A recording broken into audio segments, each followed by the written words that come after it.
company or their private chef skills. It costs you nothing. It costs you nothing. These are the things that they do. Oh, so-and-so, he cuts a great lawn, and oh, so-and-so works there. Maybe his dad could get you a job. And it just happens.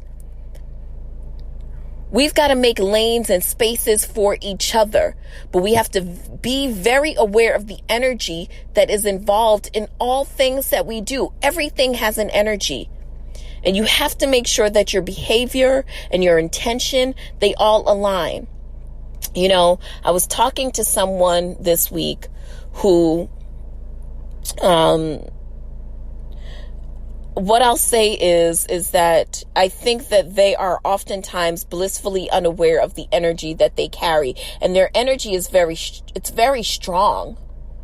It's very strong. And I don't think that they are aware of how heavy their energy is and how strong it is. So therefore, I think they act in a lot of ways that, doesn't necessarily, and this is very this is, me saying this is even ego driven, because if I was really immersed in my own ego, I wouldn't have time to worry about what the ego of someone else was doing, which was right or wrong, but I say all that to say, be aware of not just the way you behave, but your intention behind it. Show love. Let love be the thing that love is truly the only real thing. And I know that sounds super cheesy and cliche, but those things are cliche because a lot of times they're true. So, if I can leave you with anything this week before we set the table, I want to leave you with the idea that it is imperative that you be aware of not just the way that you act in a space, but your intention behind it. And your spirit and your energy behind it, so that there can be a perfect alignment in your world. What happens is we don't get immersed in situations where things just happen to us. What we get is reflections of what's inside of us, or, reactions to reflections. So we have to be hyper aware of who we are and what we're doing at all times, So, all right, let's just take a quick break and then we'll come back and we'll set the table. Yee-hee! And we are back. So every week we set the table for, a stream of consciousness where we either, speak about a particular situation or psychological or emotional happenings in our world, and how we can set ourselves up to be able to deal with those things. And so this week is no different. I have been really kind of exploring the thought process of meditation and manifestation, and I was on a 21-day group manifestation and meditation journey, if you will. And one of the areas that not only did I explore during this time, this 21 days, but often an area that I have explored in therapy is, how often and how I am kind or unkind to myself. So I wanted to share with you something from one of my favorite therapists, the Angry Therapist. And it is just a guideline on how you can be kinder to yourself. I don't think that truer words can be said, but, being what you are missing to yourself is probably one of the greatest gifts that you can have. I think that a lot of times when I tend to feel lonely, or when I tend to feel alone, which is very different from the moments of feeling lonely. I oftentimes enjoy being alone. I enjoy solitude. I enjoy quiet. I enjoy basking sometimes into what my energy is and trying to really tap into that so that I can get in better alignment.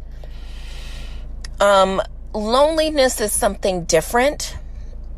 Sometimes, I believe in good fellowshipping. So I love being able to hang out with friends and kick it with family. And, I used to be one of those people that kind of talked about how, I'm not really into physical touch and all this other stuff. And I think it's something that even like intimacy on certain levels with friends or some people, I guess it's still very difficult for me. But then there are situations where I find it completely easy to be very intimate and very, touchy-feely. And I had to learn that I actually don't really hate. I don't hate having great intimate relationships with people. I actually love it. And I love, touch, and I love affection, and just, even in not denying something like that, it was just a way for me to be kinder to myself. So I think I want to share with you just some ways that you can be kinder to yourself. And one of those ways is just to be compassionate with yourself when you're having a bad day. Sometimes it just is a great challenge for you to get out of the bed and make the effort of looking good and make the effort of smiling when that's actually the thing that you want to do the least. Forgive yourself for your past mistakes and learn from them. Love without your past. Now, for a lot of us, that's difficult. We carry our past. We think we carry it like a badge, but really we carry it like a bag. And it's heavy. One of the things that I've always prided myself for was that I believe in love. I really do. And I believe that there's an abundance of it out there. Even though the world tells us, Black women, you'll never get married. You'll never find, equal love. You'll never find this. You'll never have that. What I do know is there's enough love out there for all of us. There's enough out there. There's enough. And and if you carry the love of your past with you and the loss of your past, you just have to love as though there were no past. Reworthing yourself. Now, self-esteem is built off of self-worth. Self-worth is built off of value. And whatever you're told your value is or is not, sometimes you have to reworth yourself. Sometimes you have to be like, you know what, even though this thing happened to me, even though I lost this transient thing, this job, this person, my value is still very high. Having a kid doesn't lessen someone's value. Being married, having experiences doesn't lessen your value. Now, what lessens your value is what you do and the accountability and the responsibility that you take from those. Say no when you need to. Say no when you need to. Say no. Say no when you need to say no. Now, listen, I was raised to be a people pleaser. So saying no is not easy for me. There are times where I'm like, I don't want to go here. I don't feel like doing this. And there are some times where it's very easy. I will say that as I've kind of trying to hit a stride in 40, it's becoming easier to say no. But there are some cases where I still find it difficult.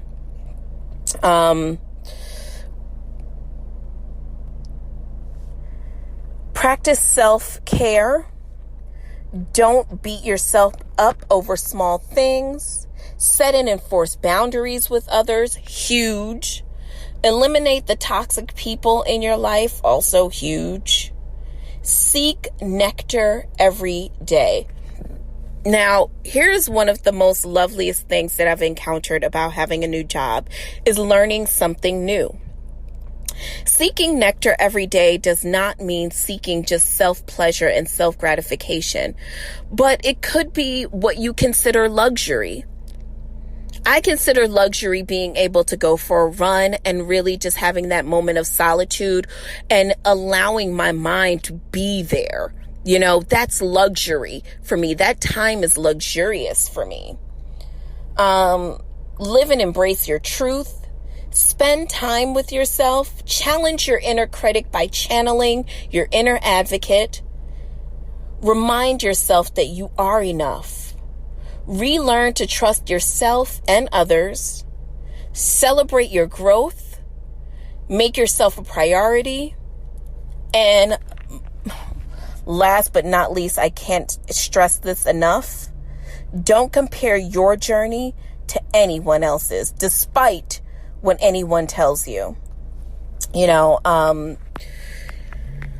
my life at 40, going on 41, actually does not look like anybody's I've known at this age or at this time. It definitely is something very unique to me.